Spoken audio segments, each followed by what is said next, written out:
દલખાણીયામાં આદિવાસી community હોલના ઉદ્ઘાટન સાથે વિવિધ કાર્યક્રમોનું આયોજન કરાયું। 9 ઓગસ્ટ વિશ્વ આદિવાસી દિવસ નિમિત્તે ધારી તાલુકાના દલખાણીયા ગામ ખાતે વિવિધ કાર્યક્રમો યોજાયા હતા। સ્વર્ગીય દિવાળીબેન ભીલનું વતન એટલે કે દલખાણીયા, જ્યાં મોટી સંખ્યામાં દશકાઓથી આદિવાસી સમાજના લોકો રહે છે। આદિવાસી દિવસ નિમિત્તે દલખાણીયા ગામ ખાતે બનેલા આદિવાસી કોમ્યુનિટી હોલનું ઉદ્ઘાટન પણ કરવામાં આવેલ હતું।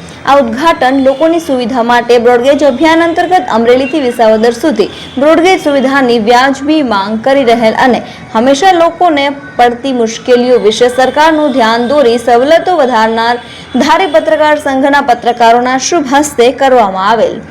આયોજકો દ્વારા આદિવાસી સમાજના આગેવાનો અને સમાજના યુવાનો, બાળકો, મહિલાઓનું સ્વાગત કરવામાં આવેલ। પરંપરાગત વેશભૂષા તીર કામઠાથી સજ્જ શોભાયાત્રાનું પણ આયોજન કરવામાં આવ્યું હતું। 9 ઓગસ્ટ એટલે કે આદિવાસી દિવસ।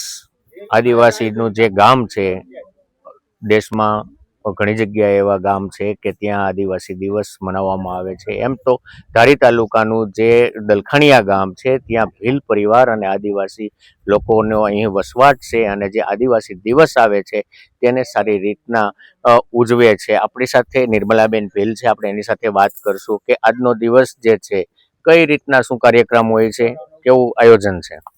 દર વખતે અમે વિશ્વ આદિવાસી દિવસ આવે છે, ઓલ ઇન્ડિયામાં ઉજવે છે, વિશ્વ ઉજવે છે, પણ એ ભાગરૂપે અમે અહીંયા મેં એવું વિચાર્યું કે અમારા દલખાણીયામાં ઉજવતા નથી તો અમે ઉજવવાનું શરૂ કર્યું। આ ધારી તાલુકાના દલખાણીયા ગામ ખાતે આજે કોમ્યુનિટી હોલ કે જેનું ઉદ્ઘાટન થવા જઈ રહેલું છે અને ખાસ કરીને આયોજકો દ્વારા ધારી પત્રકાર સંઘના શુભ હસ્તે આજે જે ઉદ્ઘાટન થઈ રહેલું છે એ બદલ અમો આયોજકના પણ ખૂબ ખૂબ એમ કે શુક્રિયા અદા કરીએ છીએ કે એને અમારા શુભ હસ્તે આ કાર્ય કરાવેલું છે। બોલો દાદા। હું આભારી છું ખાસ કરીને નિર્મલાબેનનો કે જે ધારી પત્રકાર સંઘને આમંત્રિત કર્યા છે કોમ્યુનિટી હોલના ઉદ્ઘાટન માટે અને જે પત્રકારને માન આપ્યું છે એ માટે ધારી તાલુકાના પ્રમુખ તરીકે હું ખૂબ જ આભાર વ્યક્ત કરું છું।